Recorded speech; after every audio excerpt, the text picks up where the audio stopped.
सिंह गर्जना से शुरू हुई एक कहानी।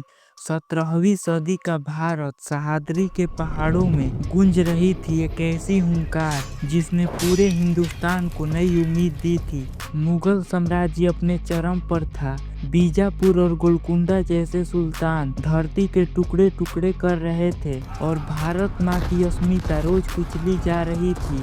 इन्हीं अंधेरे दिनों में शिवनेरी के किले में माता जीजाबाई ने एक बालक को जन्म दिया जिसके रोने की पहली आवाज सिंह गर्जना जैसी थी, जिसने अपनी माँ से रामायण और महाभारत की वीर गाथाएं सुनी और बचपन से ही सीखा कि धर्म और स्वाभिमान की रक्षा सबसे बड़ा धर्म होता है। वो बालक जल्दी ही घुड़सवारी, तलवारबाजी और रण कौशल में निपुण हो गया। उसके इरादे इतने मजबूत थे कि पहाड़ भी उसका रास्ता नहीं रोक सके और उसके सपनों में एक ऐसा हिंदवी स्वराज बस चुका था जो किसी बादशाह के झुकावे या डर से नहीं बल्कि लोगों की अपनी ताकत से बनेगा। एक कहानी है छत्रपति शिवाजी महाराज की, एक ऐसे योद्धा की जो न सिर्फ युद्ध में महान था बल्कि राजनीति, कूटनीति और प्रशासन में भी अपने आप में मिसाल था, जो कोंढाना के किले से लेकर कर्नाटक के मैदानों तक अपने साहस से दुश्मनों को थरा देता था, जो गुरिल्ला युद्ध की बेमिसाल रणनीति से मुगलों और आदिलशाही सेनाओं की नींद उड़ा देता था और जिसने हिंदुस्तान के इतिहास में पहली बार एक हिंदवी स्वराज का सपना हकीकत में बदलकर दिखाया। आज हम बताएंगे छत्रपति शिवाजी महाराज की उन वीर गाथाओं को जो किताबों में दबा दी गई, उन लड़ाइयों को जिन्होंने इतिहास की दिशा बदल दी और उन कहानियों को जो हर भारतीय के दिलों में शिवाजी को अमर कर देती है। तो जुड़े रहिए हमारे साथ, क्योंकि आज आप देखेंगे शिवाजी महाराज का जीवन एक ऐसे नजर से जो आपने पहले कभी नहीं देखा होगा। शिवाजी का जन्म 19 फरवरी 1630 को शिवनेरी दुर्ग में हुआ। एक ऐसा किला जो सह्याद्री की ऊंचाइयों पर मजबूती से खड़ा था और जो जैसे शिवाजी की आने वाली जिंदगी का प्रतीक था। उनकी माता जीजाबाई एक वीर और धर्मपरायण महिला थी जो हर रात शिवाजी को रामायण, महाभारत और भारत के वीरों की कहानियां सुनाती थीं। इन्हीं कहानियों ने शिवाजी के दिलों में स्वराज का बीज बो दिया। शिवाजी के पिता शाहजी भोसले बीजापुर दरबार में सेना नायक थे, लेकिन वो चाहते थे कि शिवाजी हर हाल में युद्ध कौशल और राजनीति में निपुण बने। उन्होंने शिवाजी को शस्त्र और घुड़सवारी की कड़ी ट्रेनिंग दिलवाई। कहा जाता है शिवाजी 12 साल की उम्र में ही घोड़े पर बैठकर पहाड़ों में बिजली जैसी तेजी से दौड़ लगाते थे। शिवाजी का बचपन दुर्गम जंगलों, गहरी घाटियों और कठोर चट्टानों के बीच बीता।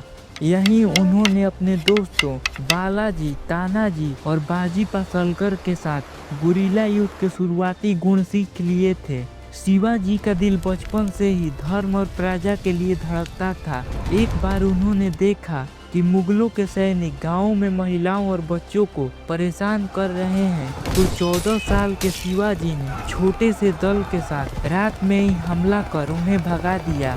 ये शिवाजी के भीतर एक राजा का जन्म था जो हर अन्याय के खिलाफ तलवार उठाने के लिए तैयार था। छोटे छोटे गांवों से लेकर पूरा सह्याद्री इलाका धीरे धीरे उनके नाम से गूंजने लगा। लोग कहने लगे, अब कोई आया है जो हमें बचाएगा।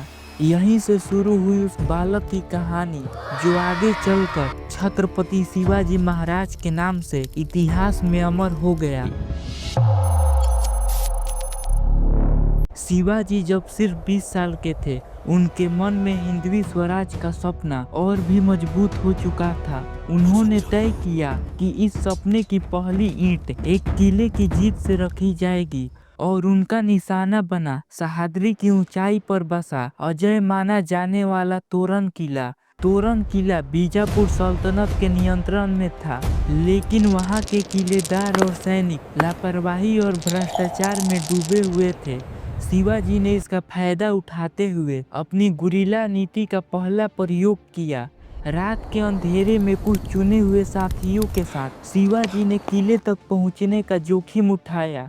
कहा जाता है शिवाजी और उनके मावलों ने पहाड़ की खड़ी चट्टानों पर रस्सियों के सहारे चढ़ाई की और किले के पिछले हिस्से से अंदर घुस गए। किले के सैनिकों को समझ आने से पहले ही उन्होंने तोरण का नियंत्रण अपने हाथों में ले लिया।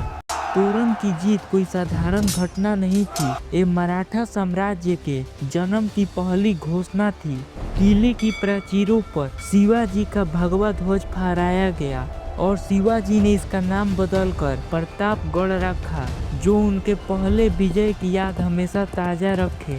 यहीं से शुरू हुआ शिवाजी का वह सफर जो एक एक किला जीतता हुआ एक ऐसे साम्राज्य में बदलने वाला था जो हिंदुस्तान में आज भी स्वाभिमान की सबसे बड़ी मिसाल है।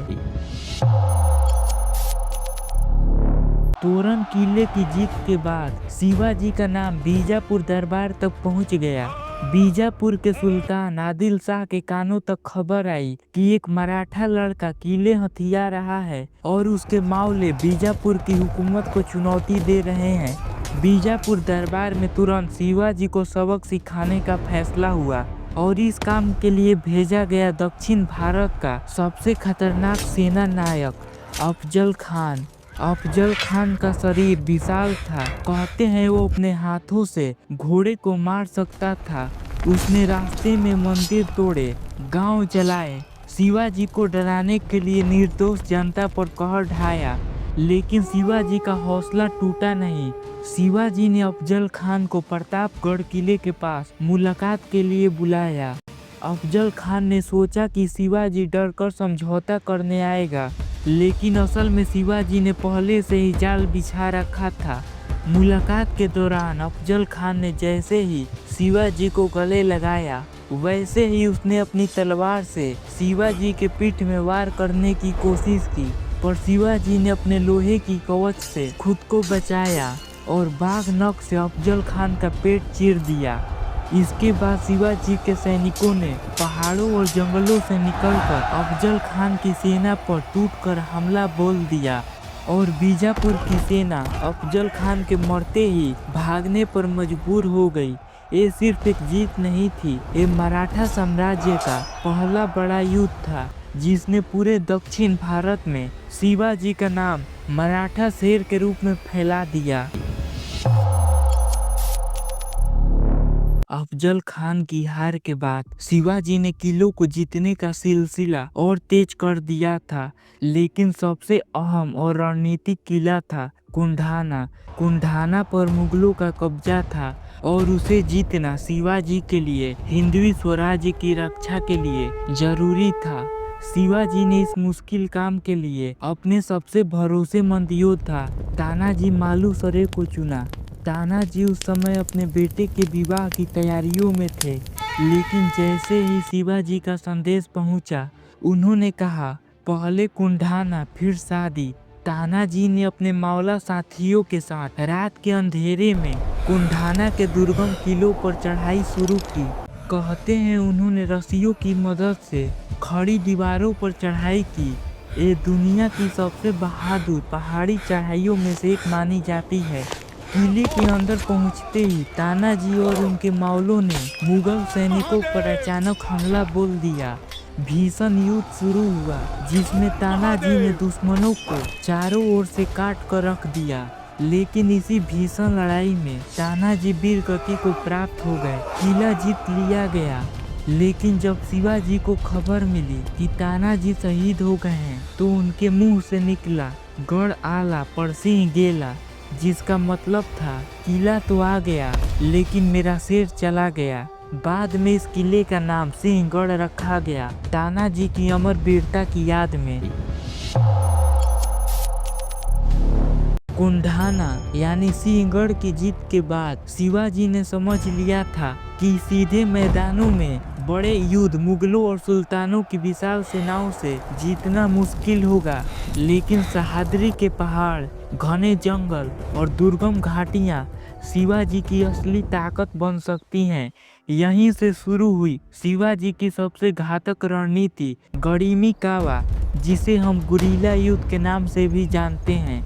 शिवाजी के मावले छोटे छोटे दस्तों में बंटकर जंगलों और पहाड़ों में छिप जाते, फिर अचानक दुश्मन की सेना या काफिले पर बिजली जैसी तेजी से हमला करते। हमला इतना घातक होता कि दुश्मन को संभलने का मौका ही नहीं मिलता और तुरंत ही शिवाजी के सैनिक पहाड़ों और जंगलों में गायब हो जाते।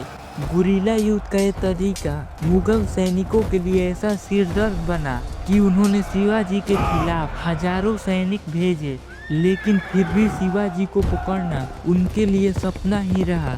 शिवाजी ने गुरिल्ला रणनीति में सूचना तंत्र को भी मजबूत किया, जासूसों का ऐसा नेटवर्क बनाया कि उन्हें दुश्मनों की हर योजना का पहले ही पता चल जाता। उनकी सेना के लिए सबसे छोटे और सुरक्षित रास्ते बनाए, पानी और राशन के गोदाम बनाए और हर इलाके में लोकल लोगों का भरोसा जीतकर अपने लिए सबसे बड़ा समर्थन तैयार किया। शिवाजी की ये गुरिल्ला रणनीति इतनी सफल रही कि बाद में दुनिया के कई देशों की सेनाओं ने इसी तरह के गुरिल्ला युद्ध से बड़ी ताकतों को हराया, लेकिन शिवाजी इसके सबसे पहले मास्टरमाइंड थे। कुंधाना और दूसरे किलों की लगातार जीतों ने मुगल साम्राज्य की नींव हिला दी थी। दिल्ली का तख्त कांप उठा था और औरंगजेब ने शिवाजी के खिलाफ अपने सबसे काबिल सेनापति राजा जयसिंह को भेजा। जयसिंह ने मराठा किलों पर एक के बाद एक घेराबंदी शुरू कर दी। शिवाजी की सेना छोटे छोटे दस्तों में बटी थी, लेकिन मुगल सेना का दबाव दिन पर दिन बढ़ता जा रहा था। पुरंदर का किला शिवाजी के साम्राज्य का प्रमुख केंद्र था। यहाँ जयसिंह ने इतनी सख्त घेराबंदी की कि राशन पानी भी अंदर नहीं पहुँच पा रहा था। मराठा सैनिक और आम लोग भूख और प्यास से बेहाल होने लगे। शिवाजी ने हालात को समझा। उनकी सेना थकी हुई थी, जनता संकट में थी और लंबे समय तक घेराबंदी से स्वराज्य की पूरी बुनियाद कमजोर हो सकती थी। यहीं शिवाजी ने अपनी कूटनीति का कमाल दिखाया।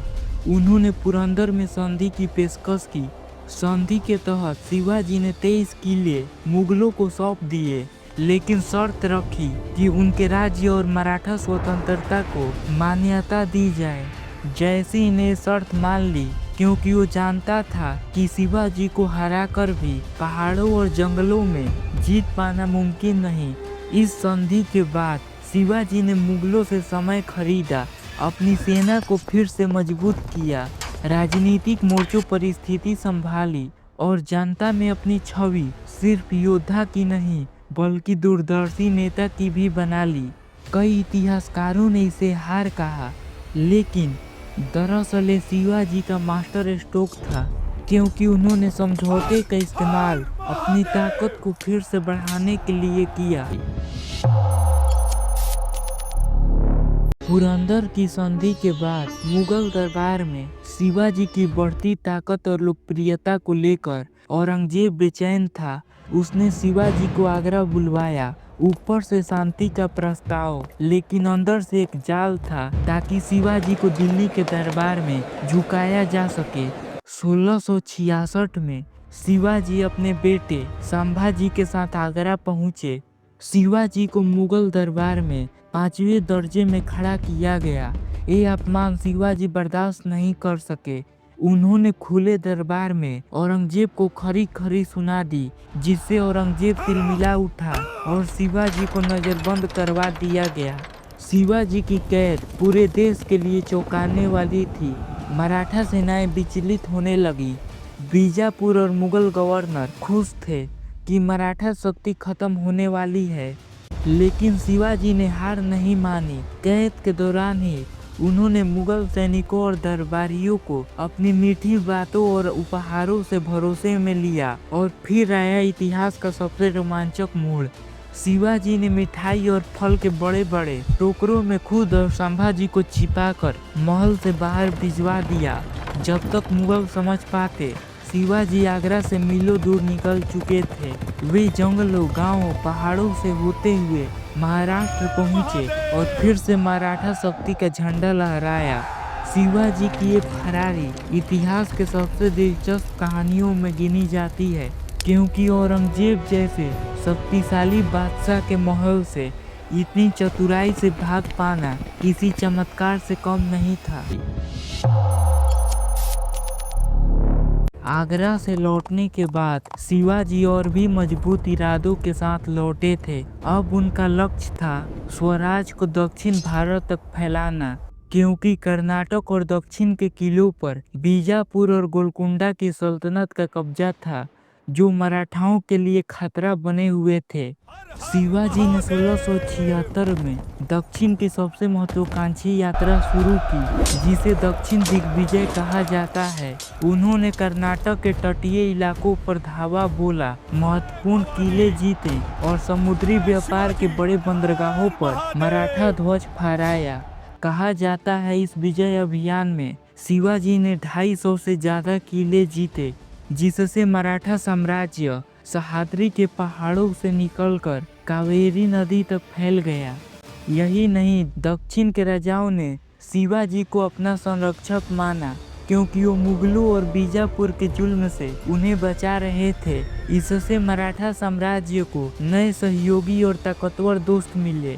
इस अभियान के दौरान शिवाजी ने यह भी सुनिश्चित किया कि हर जीते हुए इलाके में प्रशासन सुचारू रहे।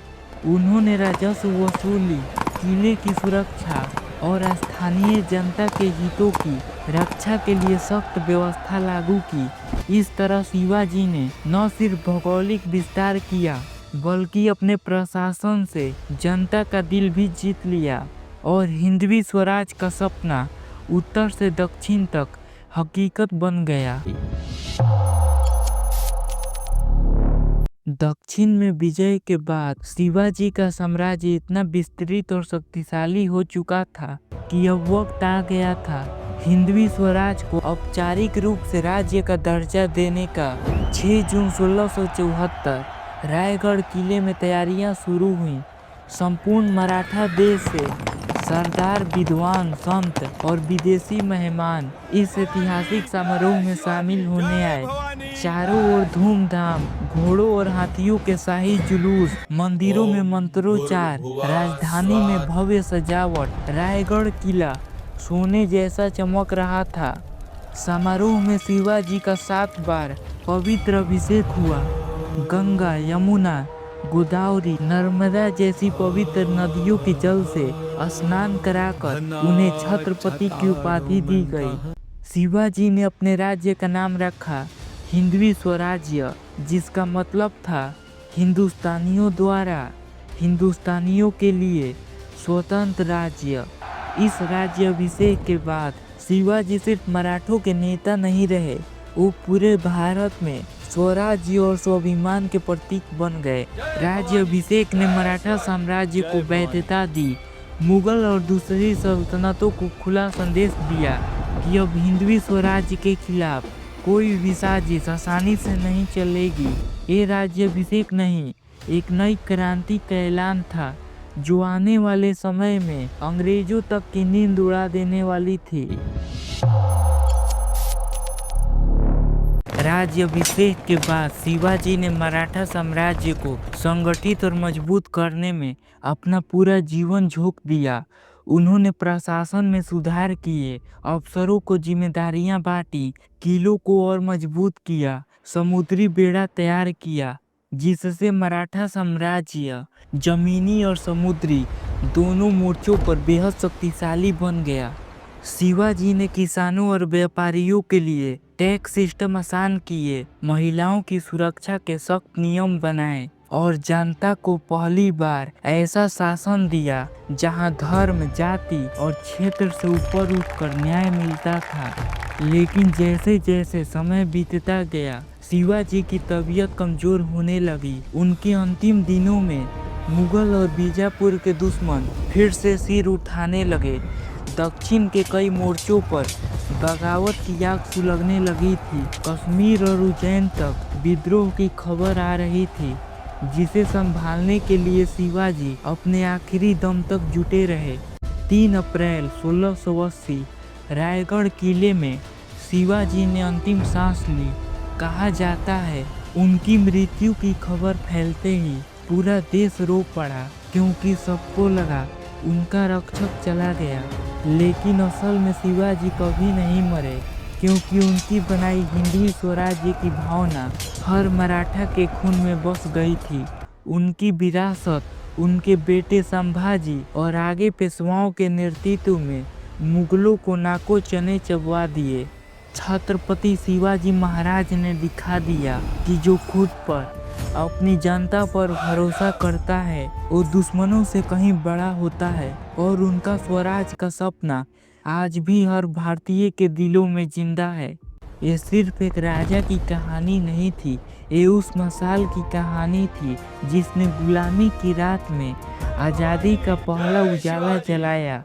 ये उस शेर की कहानी थी जिसने सहादरी की गूंज से मुगल तख्त हिला दिया। ये उस नेता की कहानी थी जिसने हिंदवी स्वराज का सपना सिर्फ देखा नहीं, उसे जीकर दिखाया। शिवाजी ने हमें सिखाया कि आत्मसम्मान सबसे बड़ा हथियार होता है। धर्म और जाति से ऊपर उठकर जनता का भला करना एक राजा का असली धर्म होता है। और जो अपनी मिट्टी से प्यार करता है उसे कोई ताकत झुका नहीं सकती। आज सैकड़ों साल बाद भी शिवाजी महाराज का स्वराज हमारे दिलों में जिंदा है। और उनकी ये अमर गाथा हमें हर रोज याद दिलाती है कि चाहे कितने भी बड़े बादशाह आ जाएं, हिंदुस्तान की मिट्टी में पैदा हुए एक शिवाजी जैसे बेटे से बड़ा कोई नहीं होता। अगर आपको ये कहानी पसंद आई तो वीडियो को लाइक करें, शेयर करें और चैनल को सब्सक्राइब करना न भूलें, क्योंकि ऐसी ही अनकही कहानियाँ हम आपके लिए लाते रहेंगे। जय भवानी, जय शिवाजी।